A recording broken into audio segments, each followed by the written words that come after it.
Olá pessoal, este nosso Conselheiro Acácio é uma continuidade do Conselheiro Acácio anterior e nós faremos novamente uma breve nota. Vamos falar sobre o artigo que foi publicado no jornal Bem Paraná com o título PT diverge sobre a estratégia para o dia do julgamento de Lula. Esse artigo é de uma malícia e de uma mendacidade a toda prova.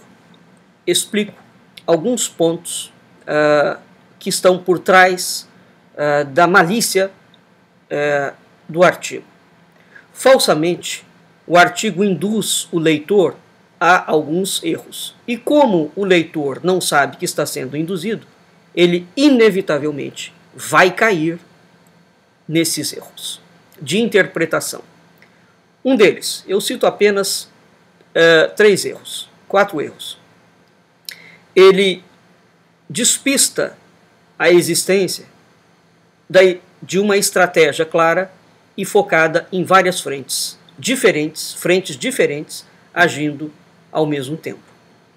Ele dá a falsa impressão de que existe uma divisão interna do PT em razão da perseguição da mídia contra a pessoa do Lula. Em razão dessa perseguição da mídia contra a militância petista, isso estaria ocasionando problemas psicológicos na militância, a ponto de fazê-la brigar internamente. Ora, dividir é o lema clássico da esquerda, porque quanto mais divisões eles tiverem, em mais frentes eles podem atuar.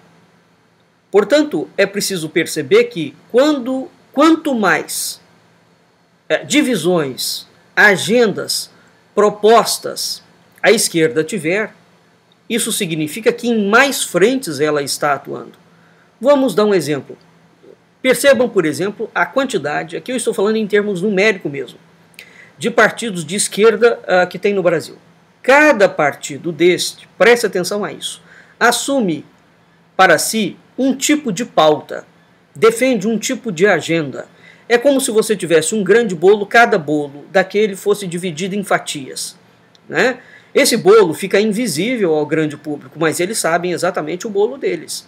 Então cada um vai ali e pega o pedaço do seu bolo. De modo que, por exemplo, um partido defende causas ambientais, o outro defende causas LGBT, o outro defende causa trabalhista, o outro defende causa de médico, o outro defende causa abortista, o outro defende causa de reforma agrária e vai por aí. Portanto, isso significa que quanto mais divisões a esquerda tem, melhor para ela. Dividir é o grande lema da esquerda.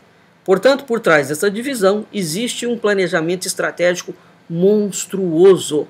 E o jornal dá a entender exatamente o inverso, que a mídia perversa está dividindo a esquerda, está desarticulando a esquerda.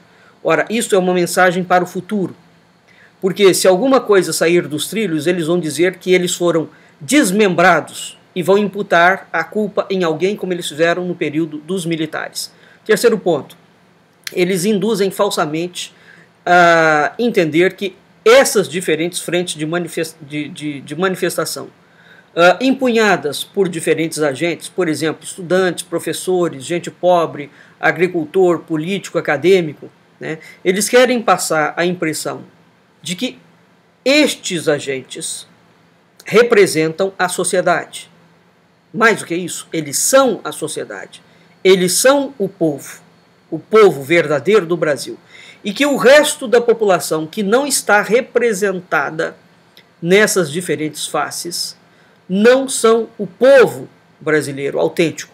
São os golpistas que devem ser esmagados pelo povo verdadeiro, que está enquadrado dentro da militância da esquerda, e este povo falso deve, portanto, ser esmagado, e este povo não tem direito nenhum, nem à opinião, nem à reação.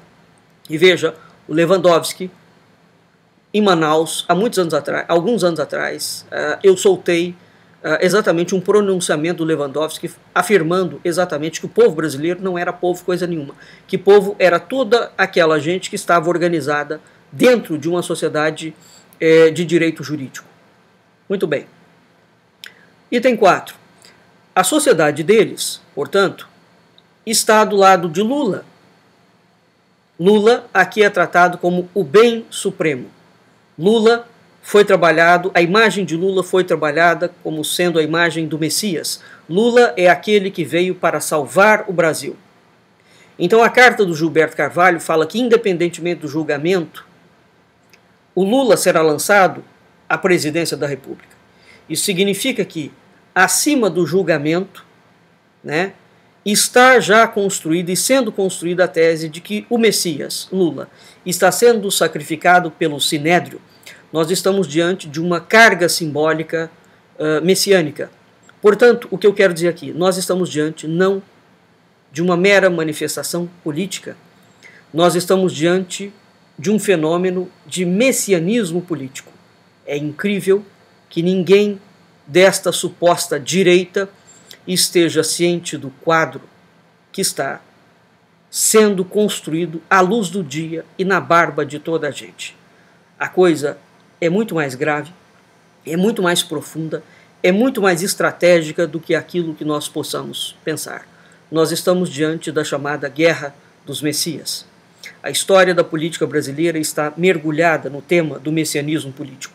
E não foi o PT que inventou o messianismo político. Ele vem desde 1822 com a criação do Império do Brasil. Império, palavra esta, cujo uso e sentido correto os intelectuais se recusam a explicar. Portanto, o caso do Lula, o caso como a esquerda resolveu agora levantar a bandeira de uma forma aberta e definitiva. E essa facção revolucionária é o sacrifício do Messias. Há muito o que se diga sobre isso. E repito, as pessoas não fazem ideia do quão isso é grave. Até o próximo Conselheiro Acácio.